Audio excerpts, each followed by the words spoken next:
Imagine standing in the middle of a dense, silent forest in the Pacific Northwest. The year is 1971. You are on a Boeing 727 mid-flight between Portland and Seattle. It's a rainy, miserable Thanksgiving Eve. A man sitting in seat 18C, wearing a dark suit and a black tie, calmly orders a bourbon and soda. He looks like any other businessman, completely unremarkable. But then, he hands a handwritten note to the flight attendant. She thinks it's a romantic gesture and slips it into her pocket. He leans closer and whispers, "Miss, you'd better look at that note. I have a bomb." This was the beginning of the only unsolved skyjacking in commercial aviation history. The man called himself Dan Cooper. He showed the attendant a briefcase filled with red wires and sticks of dynamite. He didn't want to hurt anyone.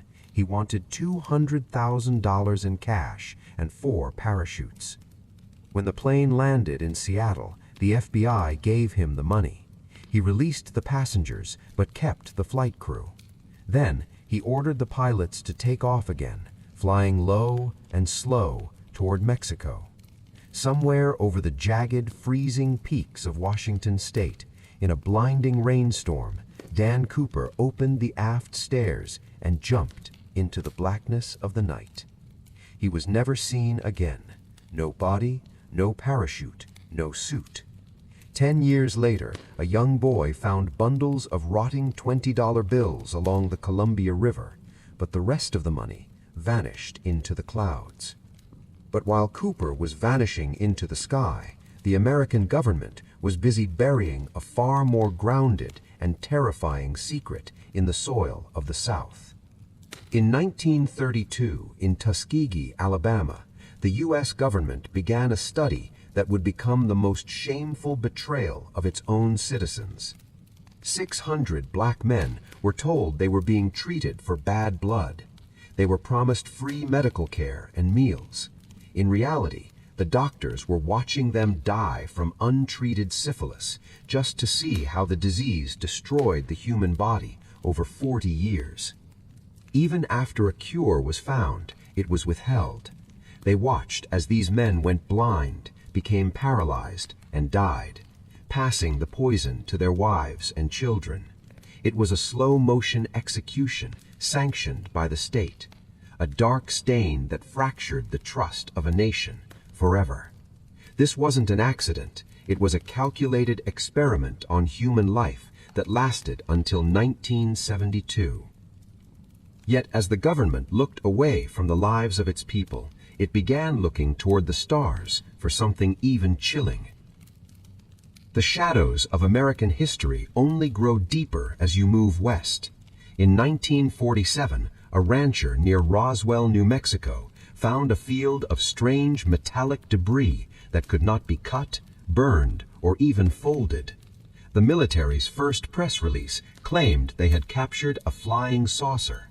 Within 24 hours, the story was retracted and replaced with a weather balloon. But the witnesses didn't buy it. They spoke of small, non-human bodies in silver suits and a cover-up that reached the highest levels of the Pentagon. To this day, the Roswell incident remains the ultimate American enigma, the birth of the UFO phenomenon that keeps the world looking at the stars with equal parts wonder and fear. Was it a top-secret spy balloon from Project Mogul, or did something from another world truly touch down in the desert that night? But while some were searching the skies for monsters, others were dying inside the very mountains they called home. Now, shift your gaze to the Appalachian Mountains of West Virginia. The year is 1930. During the Great Depression, thousands of men went into Gauley Mountain to dig a tunnel. They were told it was just a job. They weren't told that the rock was 99% pure silica. As they drilled, the tunnel filled with a thick white dust, a white death that shredded their lungs in months. Hundreds of workers, mostly black men, died gasping for air. The company buried them in secret, unmarked graves on a nearby farm to hide the body count. It was a corporate massacre where the pursuit of power was worth more than the lives of the men who built it.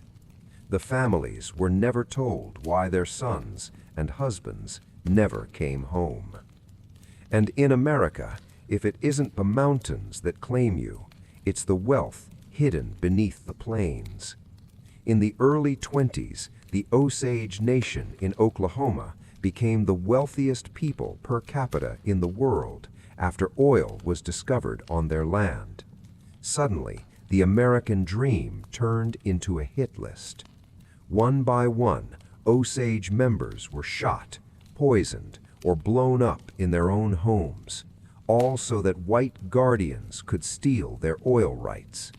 This reign of terror became the first major investigation for a young FBI, revealing a conspiracy of greed that reached the town's most respected citizens.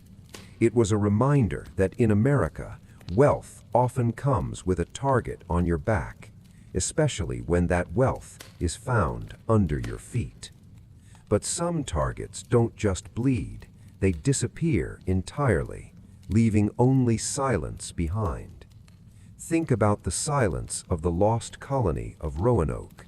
In 1587, over 100 settlers arrived on an island off the coast of North Carolina. When a supply ship returned 3 years later, the entire colony had vanished. There was no sign of a struggle, no bodies, no burned houses, only a single word carved into a wooden post: Croatoan. Did they join a local tribe? Were they taken? Or did they simply walk into the woods and disappear from history? The mystery of Roanoke is the oldest ghost story of the New World, a haunting question mark at the very beginning of the American timeline that science still cannot answer. But history shows us that sometimes a whole colony doesn't need to vanish for death to find everyone at once. Consider the year 1918. While soldiers were fighting in the trenches of World War I, a silent killer was born in a military camp in Kansas.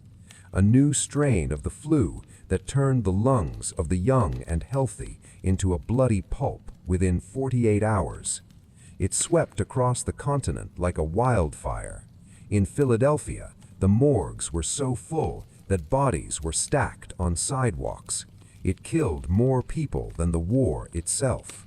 A chilling reminder that the greatest threat to our civilization isn't always an army or a bomb, but an invisible enemy that can bring the strongest nation on earth to its knees.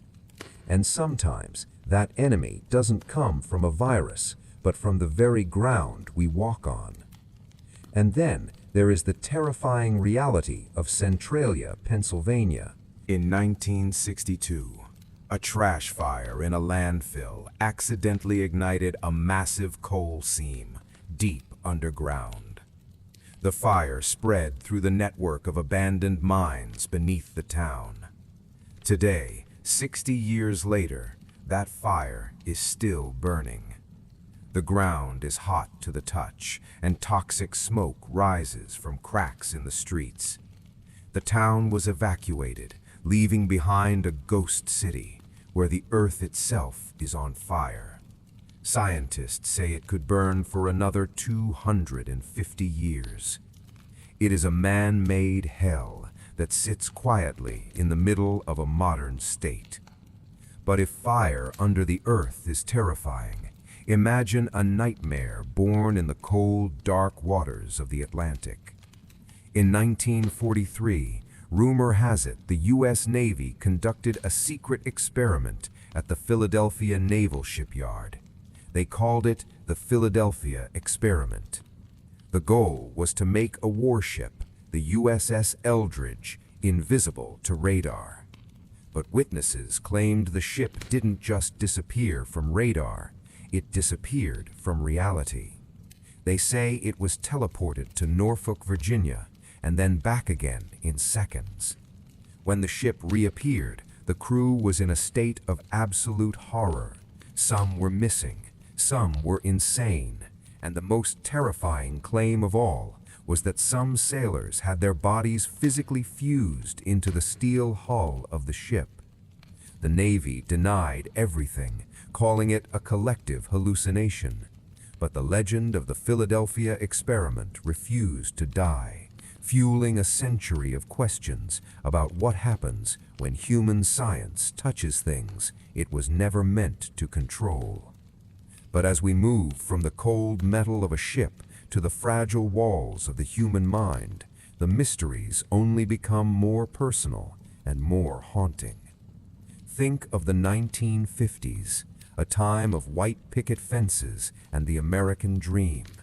But beneath that sunny surface, the CIA was launching MK Ultra. This wasn't a conspiracy theory. It was a cold, calculated attempt to map and break the human soul. For 20 years, they used unwitting citizens, students, prisoners, and even hospital patients, subjecting them to massive doses of LSD, sensory deprivation, and extreme psychological torture. The goal was simple yet terrifying: to see if they could erase a person's identity and rebuild it as a weapon. They operated in the shadows, leaving behind shattered lives and erased memories. When the program was finally exposed in the 1970s, the world realized that the most dangerous enemy wasn't always across the ocean. Sometimes it was the people sworn to protect them. But while the government was conquering the mind, some parts of the American landscape remained entirely unconquerable. If you think the wilderness of America is safe, consider the mystery of the Bennington Triangle. In 1945 and 1950, a string of people vanished without a trace in the woods of Glastonbury Mountain. It started with a seasoned guide, then a college student, and then a veteran who disappeared from a moving bus. Search parties found nothing: no footprints, no clothing, no struggle. It was as if the mountain itself had opened up and swallowed them whole. To this day, hikers avoid those trails after dark, whispering about ancient curses and strange lights that dance between the pines.